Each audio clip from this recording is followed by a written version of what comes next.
Essa curva na rodovia MG-260 que liga Cláudio à BR-381 mudou a vida de Marcelo. Quando assim que eu fui fazer aquela curva ali, veio outro motoqueiro, invadiu a autopista que eu tava e bateu de frente comigo.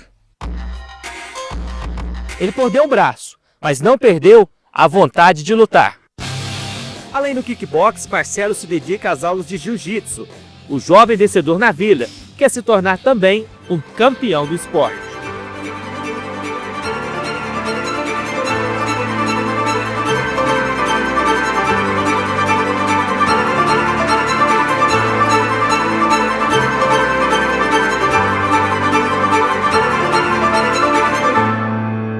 O Marcelo Ribeiro já veio para a equipe, ele já treinava em outra equipe. Disputou alguns campeonatos, então eu conheço todos os atletas, eu tenho contato com todos os atletas da equipe toda.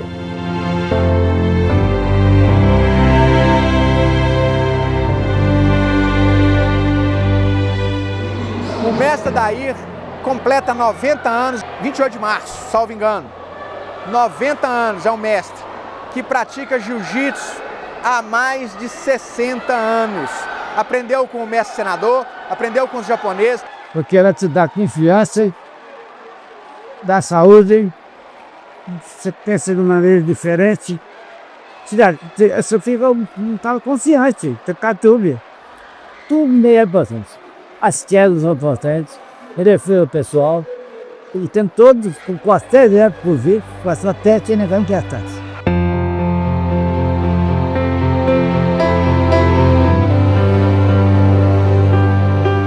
Eu tenho atleta com deficiência física, deficiência cognitiva. Eu tenho um senhor que teve um AVC há 3 anos. Ele tem 78 anos de idade, faixa preta, voltou a treinar, está treinando até hoje. Tenho alunos com problema de autismo. O jiu-jitsu não tem idade, não tem sexo, não tem fronteira. O jiu-jitsu é para todos, literalmente. Então eu dirigi várias vezes, treino para ele e na competição também, as competições sempre eu estou presente. Então eu presenciei essas lutas nessas competições. Eu já tinha visto, mas nunca tinha tido aluno. Então é um desafio diferente. Devido ao tempo que eu já treinava, eu já tinha o quê? Nessa época eu já estava com uns 15 anos de jiu-jitsu já. Abre o leque no seu pensamento para você já conseguir adaptar aquele aluno para um meio, que é um meio diferente dele. Então você vai trazer para o seu mundo, mas o quê? Respeitando as limitações dele.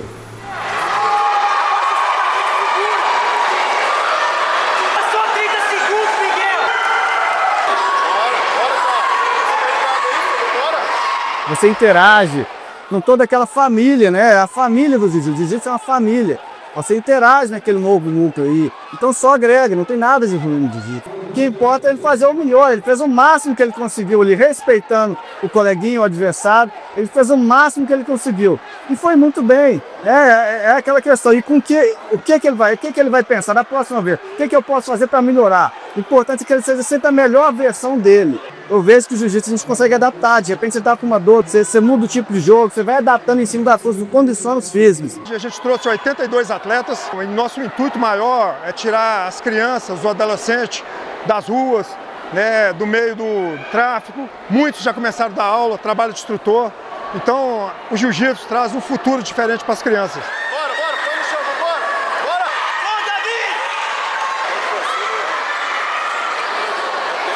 O esporte, principalmente o esporte de contato, que exige concentração, exige regras específicas, que exige o respeito com o oponente, né? Isso é algo que dá limites para a pessoa tem que entender sobre regras. Apesar de ser uma luta corporal de contato aparentemente agressiva, mas é algo que exige regras rígidas, né?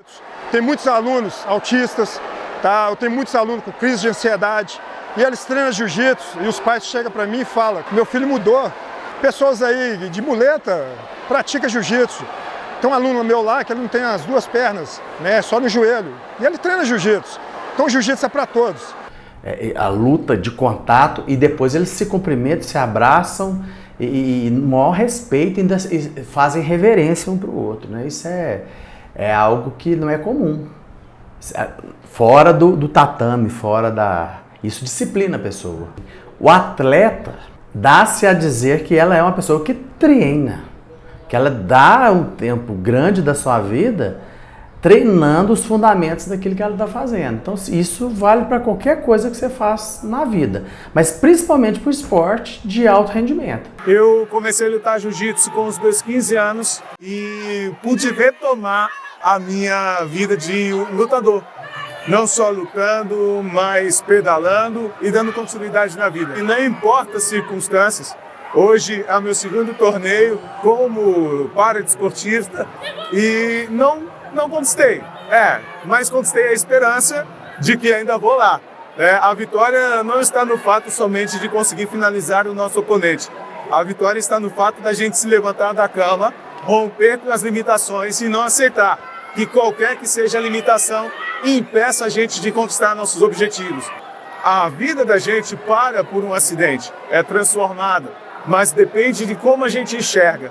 Hoje, em uma finalização, eu não consegui conquistar o pódio, mas a finalização aqui não me finaliza na vida, ou seja, o meu objetivo não acabou. Eu não paro e eu vou continuar. Tem muito mais para frente, tem muito mais experiência, tem muito mais campeonato para lutar. Não existem limitações, não existem impossíveis para quem coloca na cabeça que vai romper. E essa é a minha palavra, eu acredito que é isso. Isso aqui não é deficiência, isso aqui me prova todos os dias um pouco mais. Como a gente ouve numa campanha, né? Não coloque o D na minha eficiência. E hoje eu estou lutando para chegar lá. A minha família foi sustentáculo, o pilar de tudo isso. Hoje, a dificuldade, meu acidente aconteceu aos 25 anos e já fazem 20 anos. E você perde algo fundamental que é um dos braços. E voltar a competir, a pessoa tem que estar com autoestima e tem que estar muito resiliente. A pessoa tem que ter uma autoestima muito firme e um acompanhamento social muito grande, né? Da família, do professor. Às vezes até quem estava treinando tem condições todo fisicamente bem, mas tinha assim, uma preguiça, hoje eu não quero. E quando via ele treinando, a pessoa se sentia mais motivada ainda. E foi tranquilo, saiu muito bem, então não tinha aquela questão de coitado, ele é um coitado, que ele tem as deficiências, então nós temos que tratar como coitadinho, não. A pessoa pegava pesado com ele, que realmente ele era um atleta bom. Entendeu?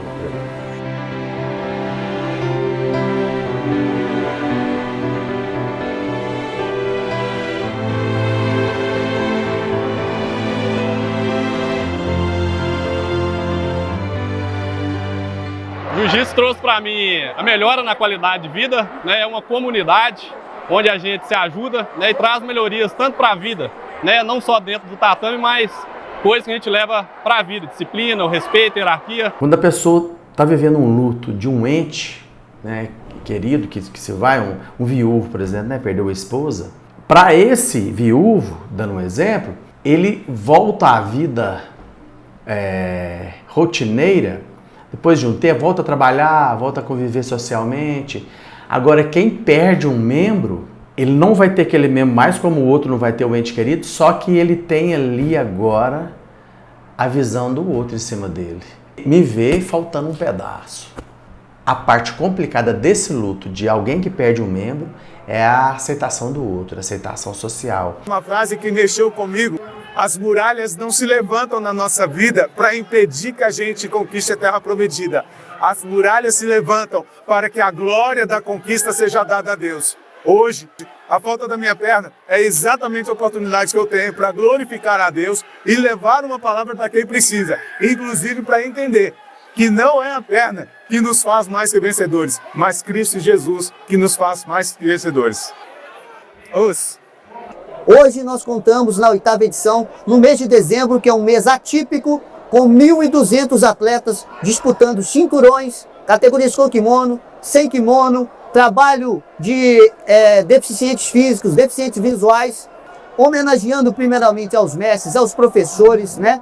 E dando ênfase a esses atletas que não conseguem se encaixar, se incluir. Mas a gente abraça essa causa, entendeu? De todos aqueles que se superam os limites, como uma deficiência física, uma deficiência mental, uma deficiência visual. Então é isso. JJFA, 2 anos, muita felicidade de estar aqui hoje com a expectativa além do limite, e é isso. Sobre a possibilidade do jiu-jitsu hoje crescer, a JJFA vai tentar trazer para vocês o máximo de respeito, porque o respeito é importante para todos nós. Fora isso, se um dia o jiu-jitsu vai ser olímpico, não sei, vai depender daqueles que estão lá em cima. O importante é que hoje nós estamos levando o jiu-jitsu para pessoas que têm condição e para aquelas pessoas que não têm condição.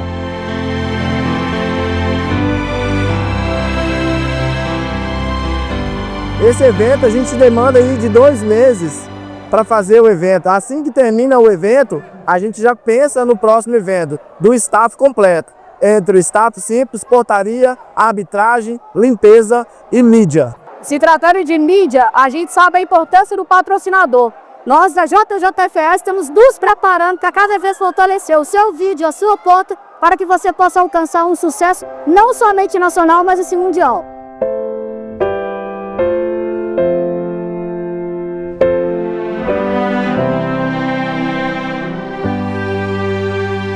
Uma pessoa jovem que perde um membro, ele tende a passar pelos 5 ciclos do luto.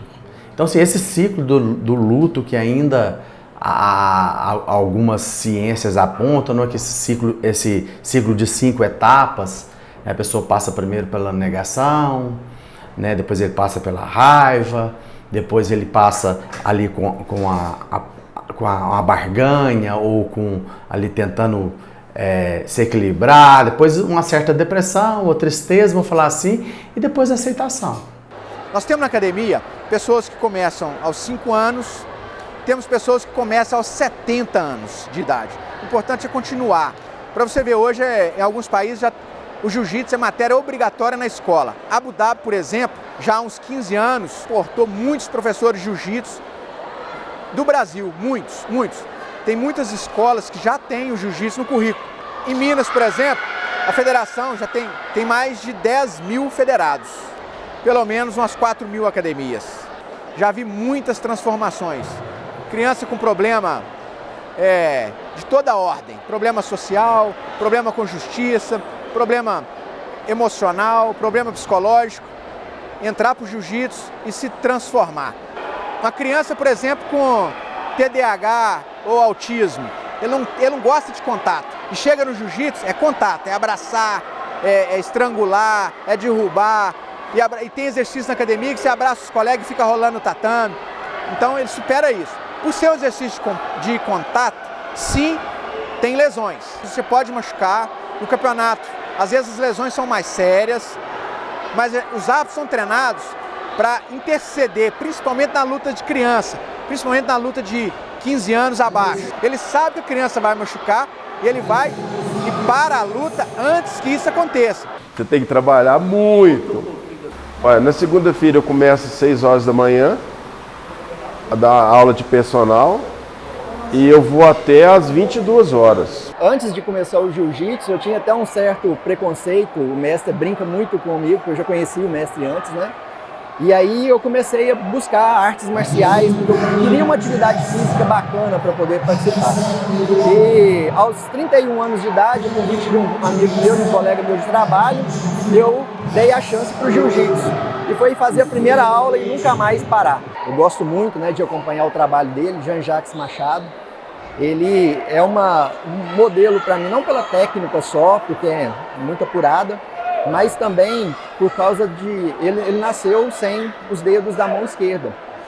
E eu me identifico muito porque a minha irmã também tem isso. Minha irmã também não tem os dedos, né, na mão esquerda, ela nasceu com a mesma debilidade, né? E ela faz tudo, e ele também faz tudo.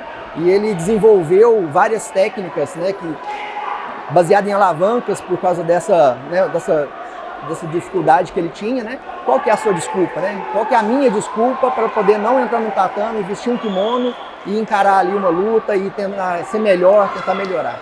Não tem um membro superior, tem alguma coisa, mas ele compensa em outras coisas. Às vezes o braço que ele tem força para o outro braço que ele não tem. Não tem cor, não tem profissão, não tem religião, não tem nada, não tem crença. Aqui todo mundo é tratado Pode acontecer, às vezes a pessoa pega um lado e precisa de pegar o braço de lá, por exemplo. Quer pôr uma guarda-aranha, por exemplo, e dominar os dois braços.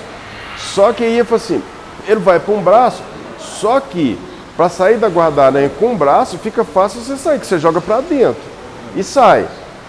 Quando você tem os dois, você consegue fazer dois pilares, aí você segura o adversário com os dois braços, então o adversário fica preso.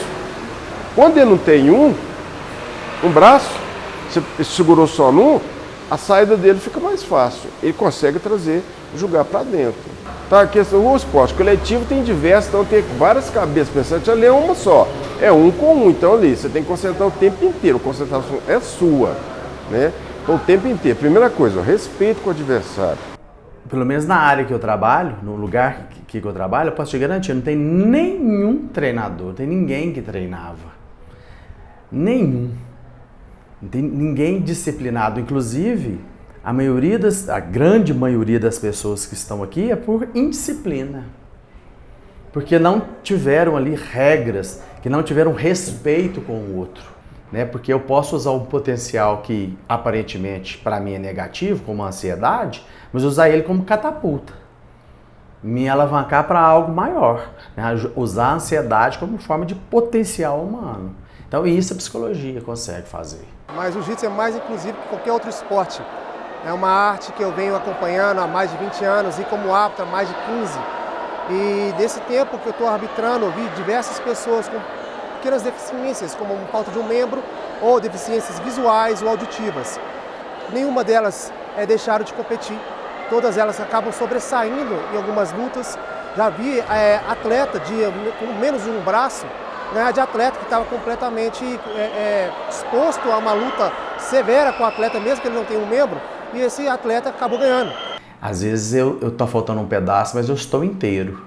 E tem gente que está inteiro, mas falta algum pedaço. O psicólogo ali se aperfeiçoa atendimento infantil, um atendimento de uma doença específica, como eu sou pós-graduado em dependência química, então eu tenho uma especificidade maior no atendimento para dependentes químicos, mas tem psicólogos hoje com treinamento com base em atletas de alta performance, pós-graduação nessa área. Eu acredito que o sentido de qualquer esporte, um dos ensinamentos dele é esse, que uma hora eu vou perder, né? Talvez uma das lições mais grandiosas que tem o esporte é saber perder, né? Mas algo muito importante que também o esporte nos dá é fazer da tragédia ou da derrota um triunfo também, porque na derrota a gente aprende.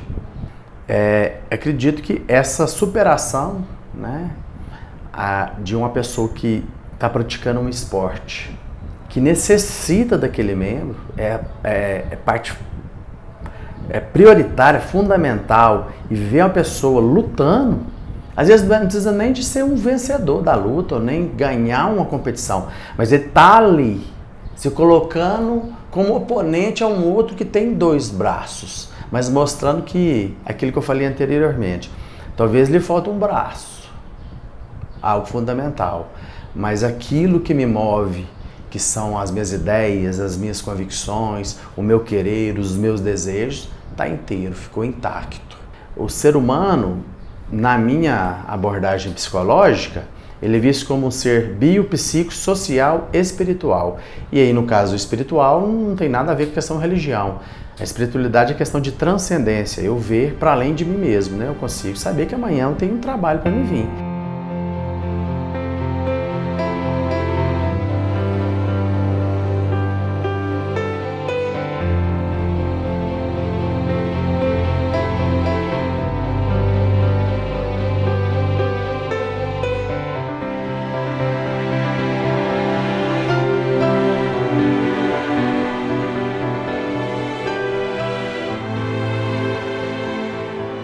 Uma pessoa que falta um membro não é um doente, né?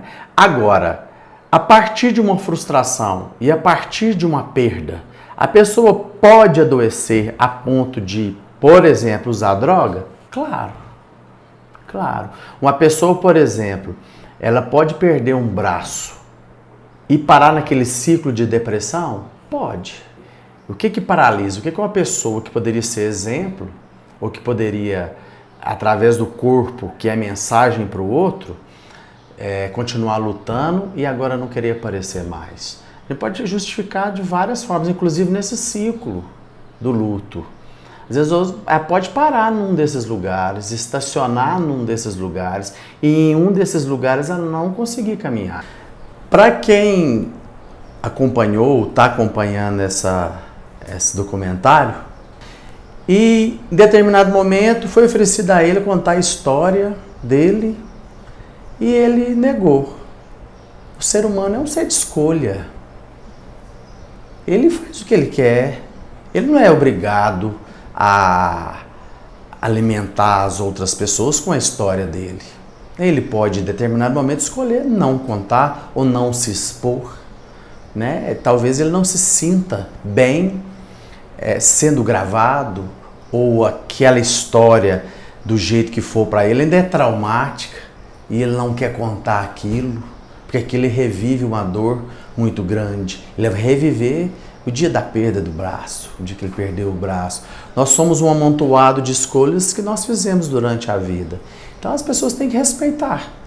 Acredito que o ser humano é esse ser único, irrepetível, e ele dá sentido à vida dele de acordo com a história que ele faz. Bora, o mundo não vai te tratar diferente porque você tem uma deficiência. Então você tem que arregaça as mangas, levanta a cabeça e vamos. Quer treinar? Vamos treinar. Nós fomos feitos para exercitarmos. Se a gente não fizer isso, a gente vai envelhecer muito rápido.